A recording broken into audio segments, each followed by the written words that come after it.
Okay, so again, I'm going to be brief on these um, parts, but I just want to say something. When it comes to France and the crisis of legitimacy and the Dreyfus Affair or the Dreyfus Affair, you'll hear often one way or the other.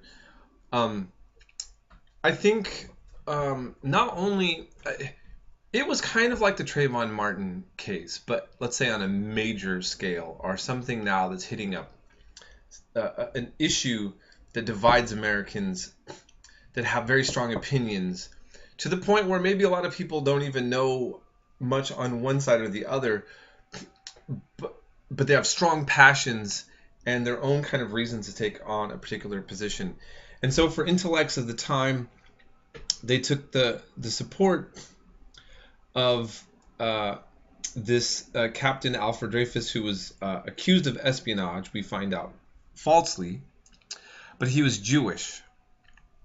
And they didn't, the textbook I don't think quite helps tie it in all as nicely. And well, we'll do this more when we talk about Zionism and Herzl, because this is going to directly affect him.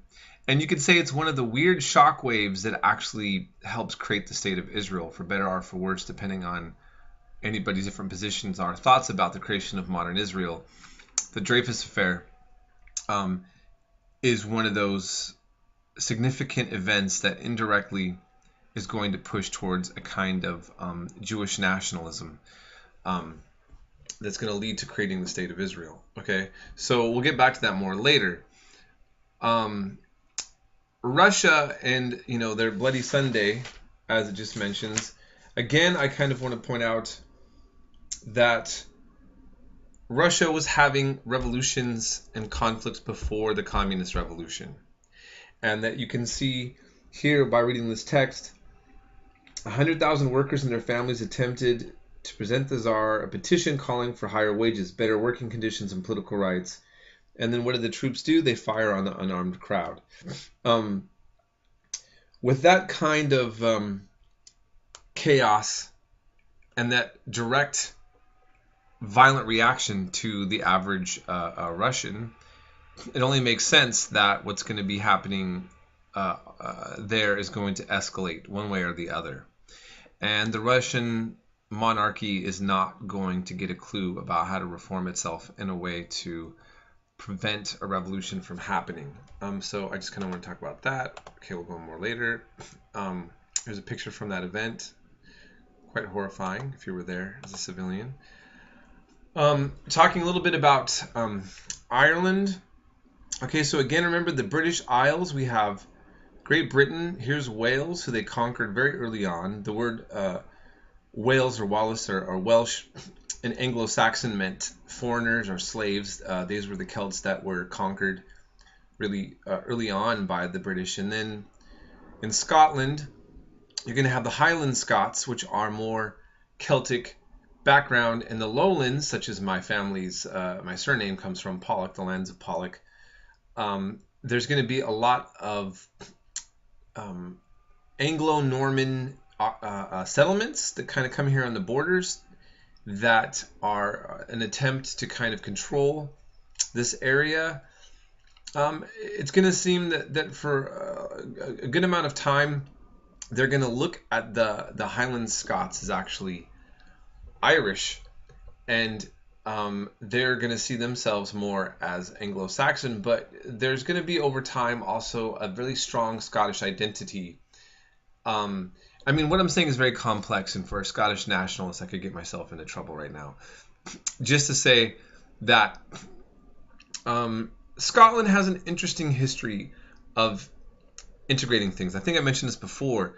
My clan, Pollock clan, is founded by an Anglo-Norman, Robert de Pollock. Okay, the Maxwells, who were a larger clan that our clan is a sept clan to, founded by an Anglo-Norman. The Gunn clan and the MacLeod clan were founded essentially by Vikings. There is a multi-ethnic, essentially Germanic component that's there, but there's also a strong identity that they take with being Scottish over time.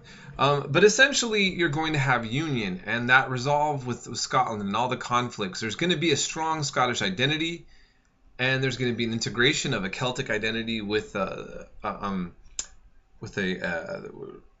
overall Scottish identity. But there's not going to be the kind of conflicts that we see over here. So in this island, as we've seen, Ireland treated much more terribly, trying to control them. Ulster, the British are going to send over many English and Scots that are from the lowlands to here to help kind of colonize or create facts on the ground over here. Over time, many of these that are here, just like over here, are going to start identifying more as being Irish,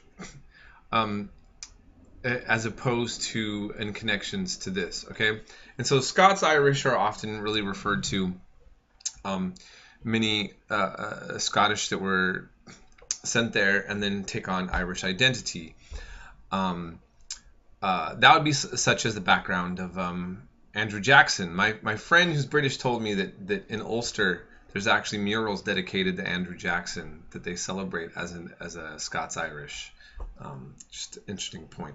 But this conflict, though, the majority here in the South are Catholic. They're on the outs, and a much stronger Celtic identity.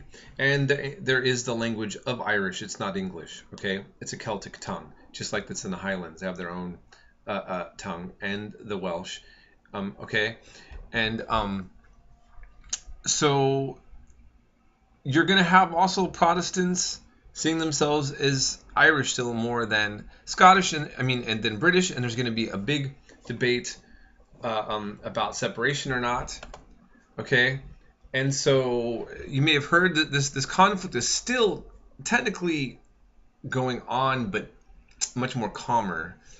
You're going to have Sinn Féin, which is considered a kind of radical Republicanist Irish group that wants to separate, and you have the Ulster Protestants, and they do acts of terrorism against each other. Up to this day, if you guys know the music band The Decemberists, and they have the song called the Shankill Butchers. The Shankill Butchers were, in modern times, I'm thinking 60s or 70s, but I could be wrong right now. Look it up. But the Shankill Butchers were Protestant militia groups that basically decapitated and tortured Catholics, and were celebrated in Ulster as kind of resistance fighters to Catholic Irish. So anyhow, it's all still, unfortunately, still going on. Politics of the working class. So the socialists, if you notice in this chapter, and workers were starting to work at creating kind of little oases for themselves. The socialists would have, child care centers and, bicycling clubs, chess teams. Okay, and you had urban centers and where workers were actually taking care of themselves. Again, doing things that we take for granted is something that people would naturally have a right to do. And I think that you should always kind of appreciate that, not to discredit when people talk about, celebrating soldiers for protecting our freedoms, that a lot of labor movement people have also fought very hard and sometimes been in jail and went through long struggles to also create us certain freedoms that we just take for granted as being a part of normal civilization, but were then considered kind of radical. Now, in the middle of all this, working class socialism and the revolutionary problem, Europe really did have a strong socialist workers' consciousness, much more than even, I think, the United States, although the United States had more than we often realize now. And again, as I talked about, elites saw the importance of defanging this. And so, as the socialist parties were gaining things for workers, it also made workers, the irony is that while you had these parties and these agitators going, the whole system's bad, we need to make it better, we should have these rights, we should have these rights. And then elites were capitulating and saying, okay, we'll give them to you. Then the people who were in the middle of all the struggle going, well, that's cool, I just voted. I didn't have to like throw a brick at a building or fight with a cop, and now I got this this right that I didn't have before. I kind of like this. All right, so we're good. Can we go back to the barbecue? It's it basically defended it. And you look, the Labour Party in Britain is officially a non-Marxist, non-revolutionary socialist party that was intended to do just such a thing. And eventually, the Social Democrats of Germany, I think up into the 60s, are going to finally abandon their official revolutionary rhetoric, which they didn't really ever seem that committed to in the first place. Okay, so there's that. Now the anarchists, very interesting.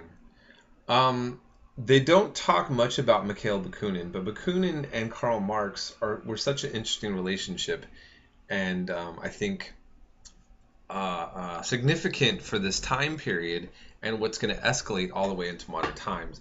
I'm going to end here, and I'm going to return to this next section.